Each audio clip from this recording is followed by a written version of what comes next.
नमस्कार दोस्तों, Dakshita Aaradhya blog channel में आप सभी का एक बार फिर से बहुत बहुत स्वागत करते हैं। आशा करते हैं आप सभी अच्छे होंगे और अपने घरों में स्वस्थ और सुरक्षित होंगे। तो ये है गुरुवार के शाम का वीडियो। इस वक्त बज रहा था रात के लगभग 8 बजे का टाइम है।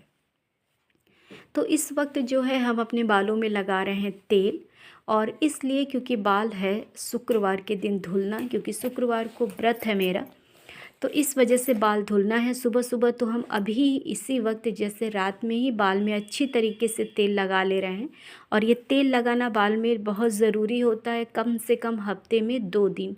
तो अगर आप अपने बाल में अच्छी तरीके से तेल की मसाज करते हैं, तेल चाहे कोई भी यूज़ कर सकते हैं आप, उससे कोई फ़र्क नहीं पड़ता है। लेकिन हाँ, अगर आपके बाल बहुत ज़्यादा झड़ रहे हैं या निकल रहे हैं बहुत ज़्यादा जड़ों से, तो आप कोकोनट ऑयल का यूज़ ज़रूर करिए, वो अच्छा होता है और वो बाल को बहुत ज़्यादा मज़बूत कर देता है।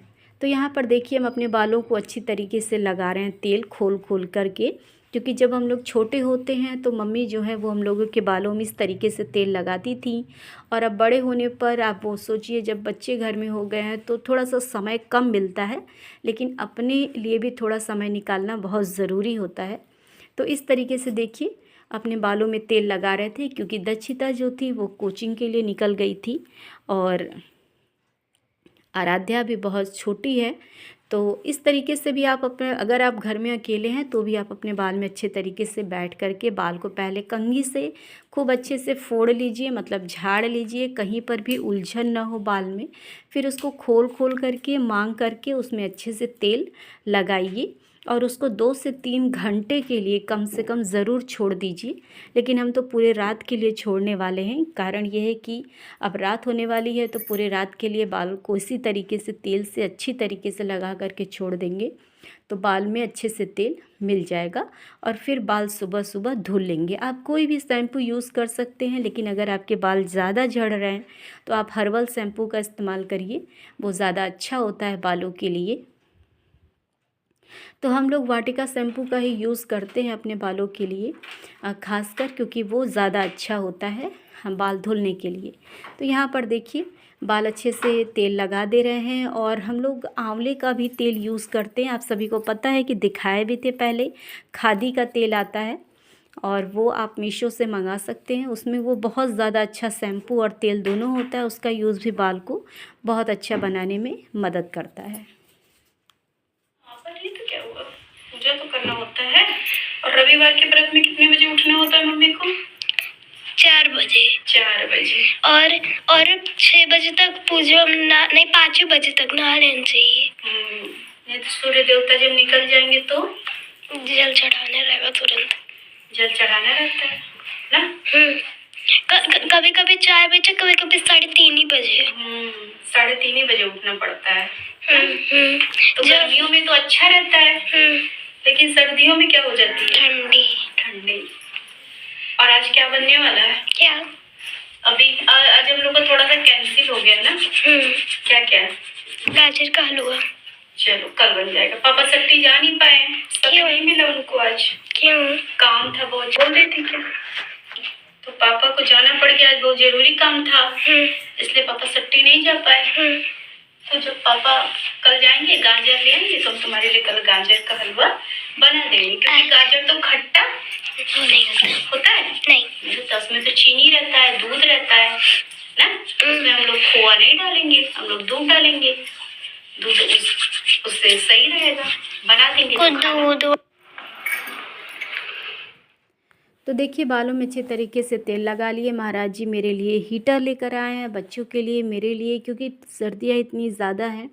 और दूसरी बात यह है कि सुबह सुबह नहाना रहता है, तो ठंड इतनी ज़्यादा लगती है और लकड़ी वगैरह जलाने में थोड़ा सा टाइम लगता है। तो उस वक्त जो है कि इस वक्त इतना ज़्यादा गलन है कि हाथ पैर बिल्कुल भी काम नहीं कर रहा है। तो महाराज जी लेकर के आए थे कि आराम से अपना नहा करके सेक लोगी, बच्चे भी सेक लेंगे, सही रहेगा। तो चलते हैं, बनाते हैं आलू पराठा। आज हाँ, रात में। तो यहाँ पर देखिए आलू लेकर आए थे महाराज जी, कम से कम 2.5 किलो ये आलू है और लगभग एक साइज़ का ही आलू है। अच्छा है, थोड़ा सा मौसम अच्छा हो, मतलब धूप वगैरह अच्छा निकले तो फिर हम बनाएंगे बच्चों के लिए चिप्स, क्योंकि बच्चों को मेरे आलू का चिप्स बहुत पसंद है। थोड़ा सा मौसम, थोड़ा सा धूप निकलने लगे तो फिर आलू का चिप्स, अभी होली आने में बहुत टाइम है लेकिन फिर भी हम बना करके थोड़ा सा रखेंगे क्योंकि बच्चों को पसंद है। तो आपको वीडियो देखने को आगे मिलेगा। यहाँ पर देखिए आलू निकाल ले रहे हैं, 1 से 1.5 किलो आलू निकालेंगे और इसको अच्छे से पहले इसको छीलेंगे। चाकू से वैसे छीलना चाहिए लेकिन हम छीलने से ही छील रहे हैं क्योंकि समय थोड़ा सा कम है, 8 बज गया है और दक्षिता जो है वो 8 से ज़्यादा टाइम हो गया है, 8:30 ऐसे कुछ हो रहा था।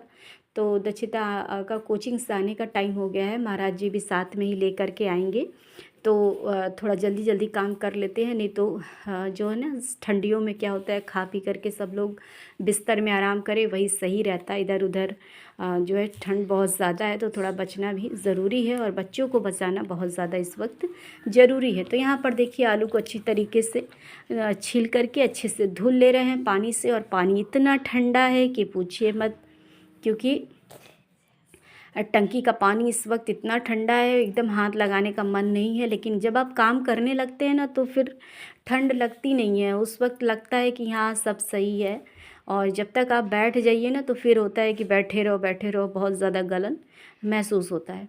तो यहाँ पर देखिए अच्छी तरीके से आलू काट लिए, डाल दे रहे हैं कुकर में। अब इसमें कम से कम 3 सीटी लगाएंगे। तो सर्दियों के आलू की सबसे बड़ी खासियत ये है कि वो अब थोड़ा सा गीला भी हो जाता है ना तो कोई समस्या नहीं होती है, वो बहुत जल्दी सूख जाता है और एकदम कड़ा हो जाता है। यहाँ पे अदरक लहसुन मिर्चा महाराज जी लेकर आए हुए थे। तो यहाँ पर देखिए लहसुन की सिर्फ पत्तियाँ ही लेंगे और उसका डंठल नहीं ले रहे हैं, पीछे वाला जो भाग है उसका वो नहीं ले रहे हैं लहसुन, बस पत्ती लेंगे। मिर्चा ले लिए, सबको अच्छे से धुल के काट लिए, उसको पीसेंगे। यहाँ पर आलू उबल गया है तो आलू को अच्छी तरीके से फोड़ लेते हैं। तो ये बहुत गर्म है, तो ये लेकर के आए थे महाराज जी मेरे लिए कि इससे तुम्हारे हाथ में जो है वो दिक्कत नहीं होगा, क्योंकि जलता है ना आलू, और गर्म ही आलू जब तक आप उसको मीस देते हैं तो वो बहुत जल्दी से अच्छे से पराठा बन के तैयार होता है उसका। नहीं तो फिर वो थोड़ा सा वो हो जाता है ना, ठंडा हो जाता है तो जगह जगह ऐसे ऐसे रहता है।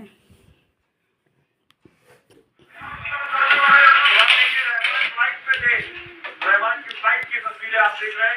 रहमान की पत्नी से चुनाव जीत गए और जीतने की संभावना। तो महाराज जी देखिए हीटर लगा करके चेक कर रहे थे, बच्चों को भी बता रहे थे किस तरीके से है, क्योंकि पीछे एक बटन भी दिया हुआ है, अगर आप दोनों राड नहीं जलाना चाहते तो एक जला सकते हैं, थोड़ा सा सुविधा रहता है। वैसे तो बहुत तरीके का आता है लेकिन हम लोग सिंपल सा ले लिए क्योंकि हम लोग बहुत ज़्यादा जलाने वाले नहीं हैं। मन में नहाने के बाद ही थोड़ा सा होता है ना, ये हाथ पैर बच्चे भी सेक ले। तो यहाँ पर देखिए बच्चे बैठ गए थे, महाराज जी भी बच्चों के साथ बैठे हुए थे और हम चलते हैं फिर किचन में। आधा काम हो गया, अभी आधा काम बाकी है। तो यहाँ पर देखिए आलू अच्छी तरीके से हो गया था, फोड़ लिए थे। अब इसमें लहसुन और मिर्चे का पेस्ट जो है अच्छे से डाल दे रहे हैं। इसमें डालेंगे जो है कि जीरा, ये भून करके पीस करके पहले से ही हम रख लेते हैं, क्योंकि आप सभी को पता है कि हमारे यहाँ आलू पराठा का कोई वो नियम कानून नहीं है, वो कभी भी बन जाता है, सुबह में, शाम में, रात में, कभी भी, क्योंकि ये पसंद है घर में बहुत ज़्यादा। मटर पराठा, आलू पराठा, उसके साथ मूली का पराठा, तो बहुत ज़्यादा ये पसंद है खासकर बच्चों को। तो यहाँ पर कभी भी बन जाता है, इसलिए पहले से ही हम कम से कम अच्छी मात्रा में ही जीरा को भून के पीस के रख लेते हैं। यहाँ पर देखिए पराठा बन के बिल्कुल तैयार है। लगा देते हैं रिफाइंड ऑयल इसमें अच्छी तरीके से। वैसे हम लगाने वाले थे सरसों का तेल, लेकिन महाराज जी को पसंद नहीं है, बोलते हैं कि उनको लगता है कि पराठे में पूरी तरीके से वो नहीं फैल रहा है, तो इसीलिए रिफाइंड ही लगा रहे हैं। तो यहाँ पर देखिए अच्छी तरीके से पराठे बन के बिल्कुल तैयार हैं और कुरकुरे से नरम नरम टेस्टी, क्योंकि सर्दियों में ये सारी चीज़ें अच्छी लगती हैं। यहाँ पर देखिए अच्छी तरीके से पराठा फूल गया है, तो निकाल देते हैं, बच्चों को दे देते हैं, महाराज जी को दे देते हैं, सभी को खाने के लिए।